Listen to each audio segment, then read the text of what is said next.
Welcome everybody to the World Cooking Guide. Have you ever wanted to make some custom worlds for various terrific purposes to torture players in new and interesting ways, only for everything to go wrong and devolve into total chaos? Well, worry no more, for this guide is here to help you create, hopefully, better maps for you and your friends. Now, before we can actually begin with cooking maps, we first need a few ingredients to even get started. This is technically a part 0 of the guide series, due to us requiring a few mods that make map making both much easier and even possible in the first place.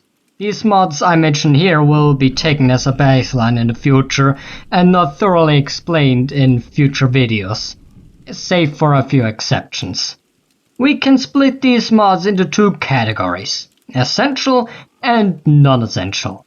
Basically, a list of mods that are pretty much required for map making, while there are a few others that can help, but aren't totally necessary. All good? Good. Let's start with the most essential of all essential mods. Map Editor Fixed. The amount of time and effort this mod will save you can be hardly put into words or numbers, though mostly because I'm too lazy to do it myself.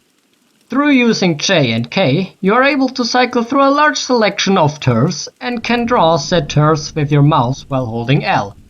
Not only does this also allow you to create land in the ocean, but vice versa as well. This can even be used in the caves, though the results are weird.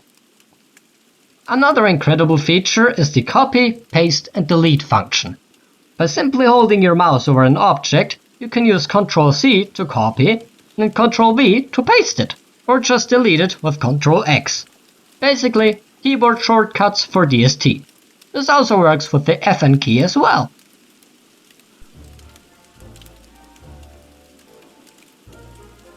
Next on the list is Too Many Items, or commonly known as TMI.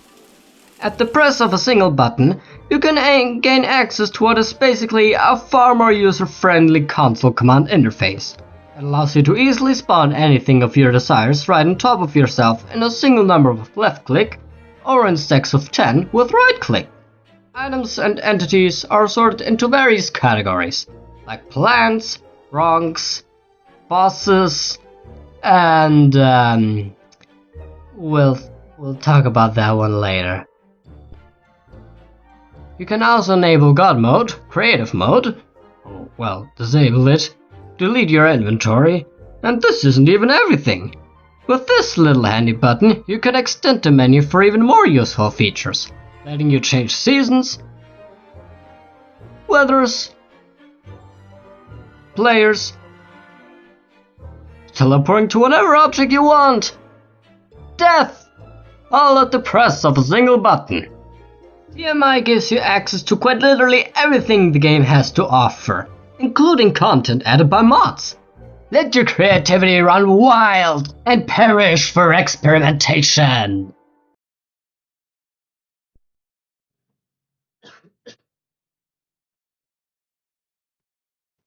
Moving objects with mouse. Yes, it's really that simple. It may sound incredibly underwhelming until you realize that you can move everything. And I mean everything. Trees, wormholes, creatures, even players. There's really not much to explain, but it's so simple and useful that I can't recommend it enough.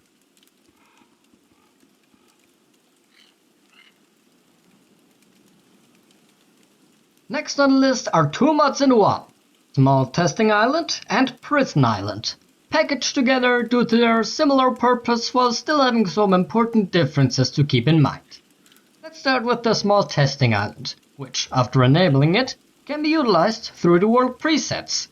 Adjusting the world size will determine the size of the ocean or the void in the caves, both of which are devoid of anything. Prison Island, on the other hand, only affects the surface, generating an ocean that includes all ocean biomes of a regular world. This even includes Pearl Island, Moon K, and Frostros Ice Show. The ocean size can be adjusted in the mod settings or even turned off completely, though keep in mind that if you generate a world without an ocean, you will not be able to place boats on ocean tides from the shore.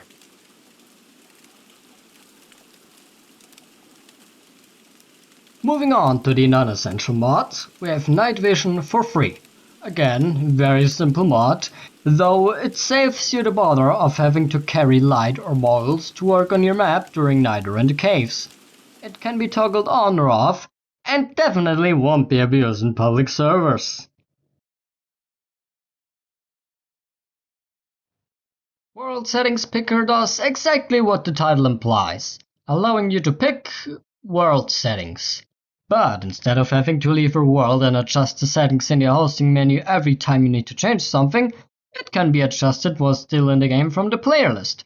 From there, you can pick and choose your settings however you want them. Keep in mind though that applying any changes will result in the world getting saved and restarted, so that the changes can take effect in the first place.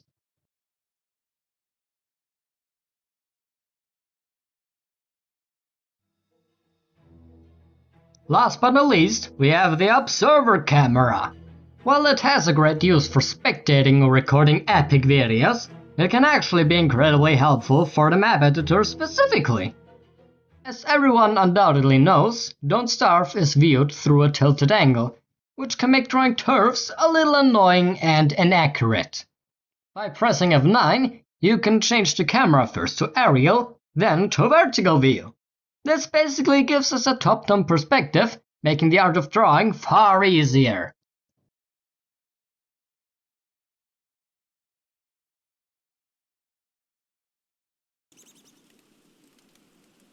So that's it?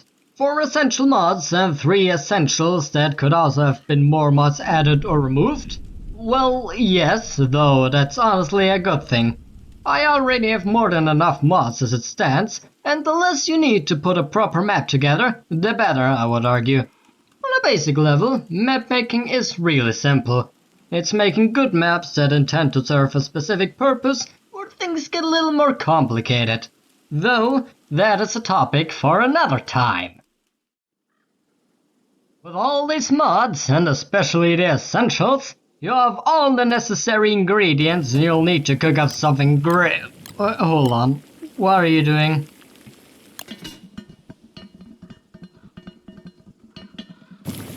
Why are you like this?